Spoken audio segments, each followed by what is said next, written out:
Assalamu alaikum viewers and welcome back to my channel Study Law with Bushra.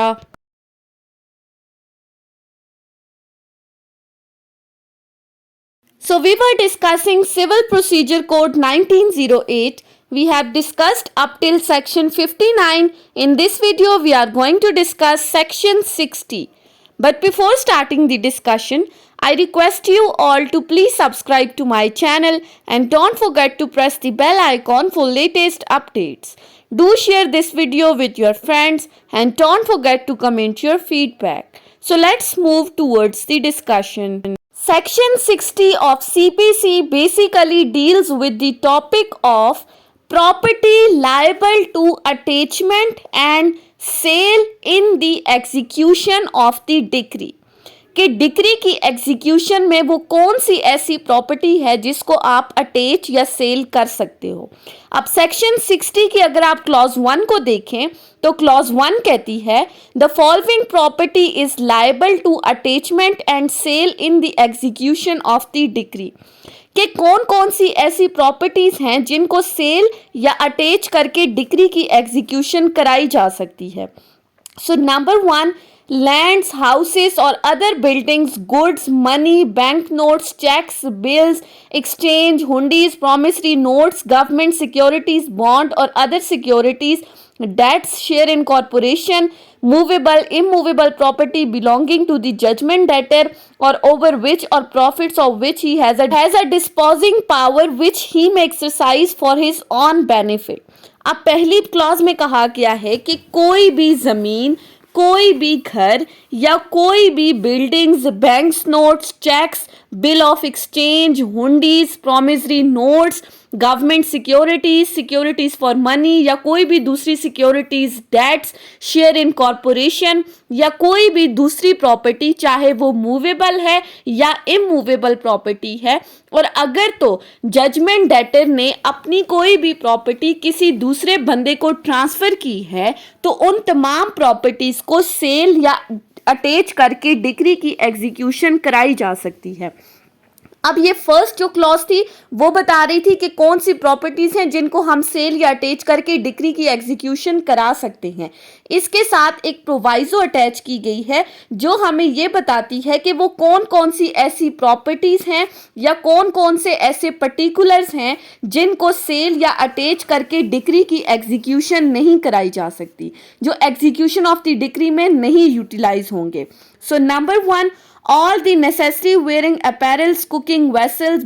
bedding of the judgment debtor, his wife, children and such personal ornaments as in accordance with the religious usage cannot be parted with any women. सबसे पहली बात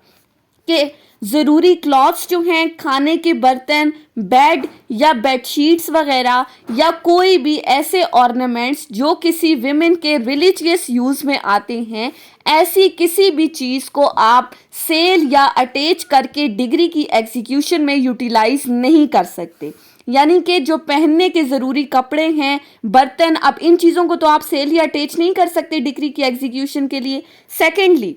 the tools of the artisan arid where the judgment debtor is an agriculturist, his implements of the husbandry and such cattle, seed, grains in the opinion of the court be necessary to enable him to earn his livelihood, and such portion of the agriculture produce or any class of the produce may have been declared to be free from liability under the provisions of the next following sections. अब clause 2 के अंदर कहा गया है कि अगर कोई painter है या कोई भी आर्टिस्ट है तो उस पेंटर या उसके आर्ट के जो भी टूल्स वगैरह हैं, या फिर अगर तो जजमेंट डेटर कोई एग्रीकल्चरिस्ट है तो उसके जो टूल्स वगैरह हैं जिनसे वो अपनी अर्निंग कर रहा है, जिनसे उसको वो कुछ कमा रहा है, तो उनको भी आप सेल या अटैच नहीं कर सकते डिक्री की एग्जीक्यूशन के लिए। या फिर अगर जजमेंट डेटर कोई फसल तैयार करता है तो उसकी फसल तैयार करने के जितने भी टूल्स वगैरह हैं उनको भी सेल या अटैच करके आप डिक्री की एग्जीक्यूशन नहीं करा सकते।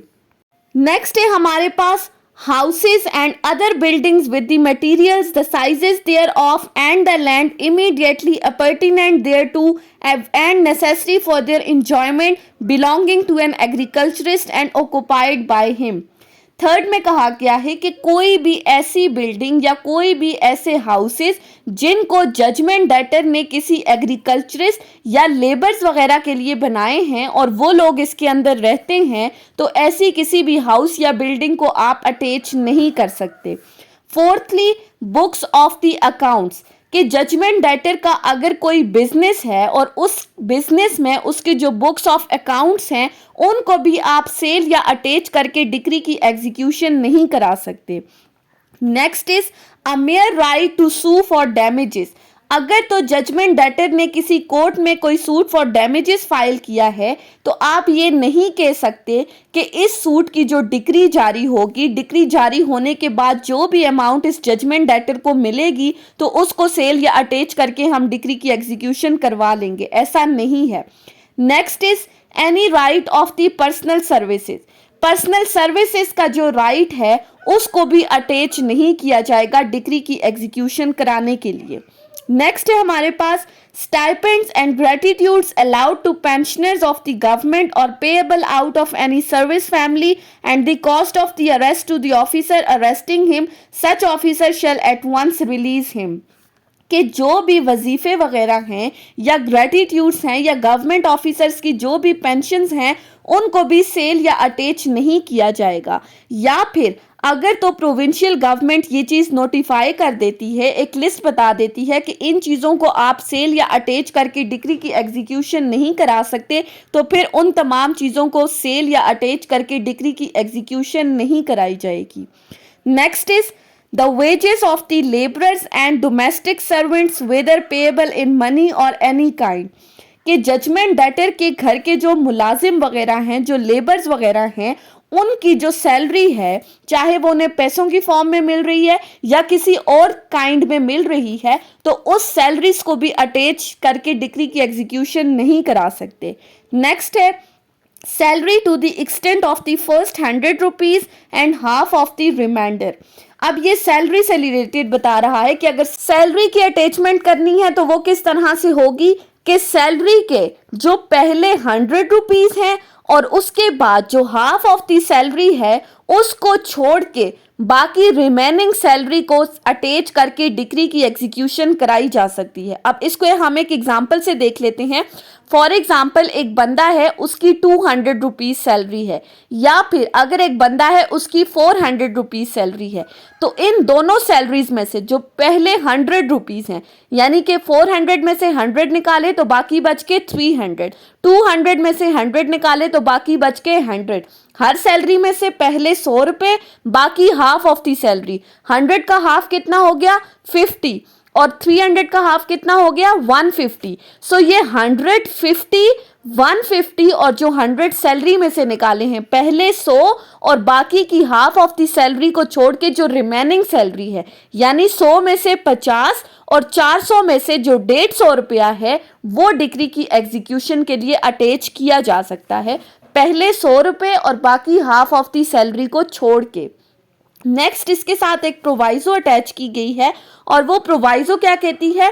Where the salary is the salary of the servant of the state or servant of the railway or local authority and the whole or any part of the portion of such salary liable to attachment has been under attachment whether continuously or intermittently for a period of 24 months, such portion shall be exempted from the attachment until the expiry of the further period of the 12 months, and where such attachment has been made in the execution of the one and the same decree shall be finally exempt from the attachment in execution of the decree।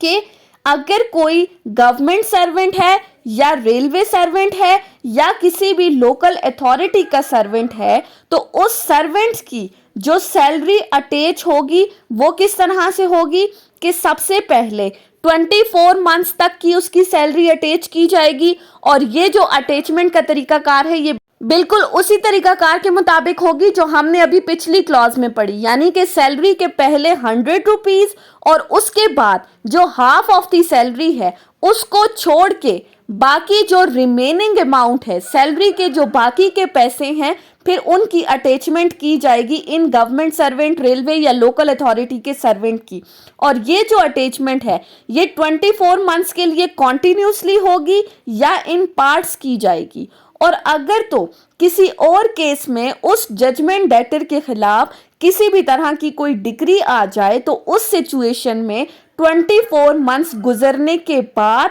12 months के लिए उसकी salary को attach नहीं किया जाएगा। और अगर तो उस केस में 24 मंथ्स पूरे हो जाते हैं तो फिर उसके बाद जजमेंट डेटर की सैलरी को 24 मंथ्स गुजरने के बाद अटैच नहीं किया जाएगा। सिंपली अगर आप इस प्रोवाइजो को देखें तो इसमें क्या कहा गया है, गवर्नमेंट, रेलवे या लोकल अथॉरिटी के जो सर्वेंट्स हैं उनकी सैलरी की अटैचमेंट फर्स्ट 24 मंथ्स तक होगी, बिल्कुल उसी तरीकाकार के मुताबिक। अगर किसी और केस में जजमेंट डेटर के खिलाफ डिक्री आई है तो 24 मंथ्स गुजरने के बाद 12 मंथ्स के लिए सैलरी की अटैचमेंट नहीं होगी। अगर 24 मंथ्स पूरे हो जाते हैं तो फिर 24 मंथ्स के बाद डिग्री की अटैचमेंट, सैलरी की अटैचमेंट खत्म हो जाएगी। नेक्स्ट है the pay and allowances of the person to whom the Pakistan army act applies or of the person other than the commission officer to whom the Pakistan navy ordinance applies.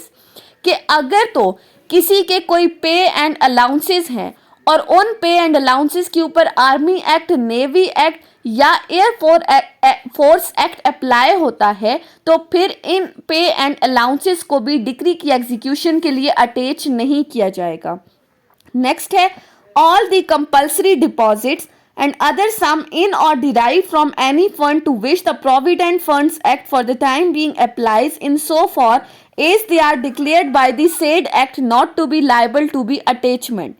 कि अगर तो provident fund act के अंदर जो भी compulsory deposits आते हैं, अगर इस प्रोविडेंट फंड एक्ट ने इन कंपल्सरी डिपॉजिट्स के ऊपर किसी तरह का कोई बार लगाया है कि ये अटैचमेंट के लिए नहीं है तो फिर आप ऐसे कंपल्सरी डिपॉजिट्स को डिक्री की अटैचमेंट के लिए, डिक्री की एग्जीक्यूशन के लिए अटैच नहीं कर सकते। नेक्स्ट है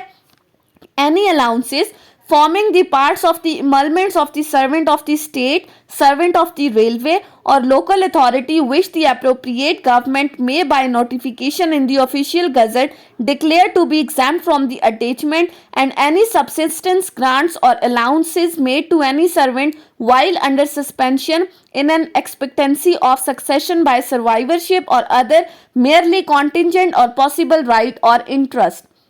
नेक्स्ट कहा गया है कि अगर कोई गवर्नमेंट सर्वेंट, रेलवे सर्वेंट या लोकल अथॉरिटी का सर्वेंट है और अगर तो गवर्नमेंट किसी नोटिफिकेशन में ये कहा है कि ये अलाउंसेस वगैरह या इन मुआवजों को अटैच नहीं किया जाएगा तो फिर आप ऐसे अलाउंसेस को या ऐसे मुआवजों को डिक्री की एग्जीक्यूशन के लिए अटैच नहीं कर सकते। या फिर अगर कोई ऐसी प्रॉपर्टी है जो जजमेंट डेटर को इन फ्यूचर मिलनी है तो उसको भी सेल या अटैच नहीं किया जाएगा। नेक्स्ट है a right to future maintenance, कि फ्यूचर मेंटेनेंस का जो राइट है उसको भी अटैच नहीं किया जाएगा डिक्री की एग्जीक्यूशन के लिए।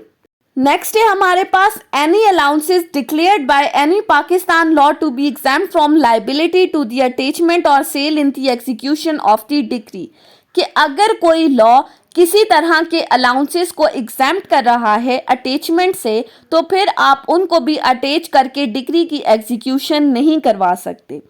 नेक्स्ट है हमारे पास where the judgment debtor is a person liable for the pays merit of the land revenue any movable property which under any law for the time being applicable to him is exempt from the sale for the recovery of the arrear of the such revenue।